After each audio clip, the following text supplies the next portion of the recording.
これを見つけたあなたへ、2026年のあなたから今のあなたへのメッセージ。おー、チャンスがやってきます。あなたの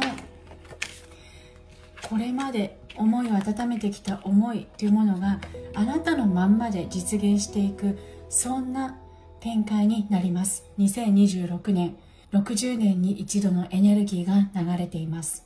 暴れ馬、思いっきり自分の命を全うしてまいりましょう。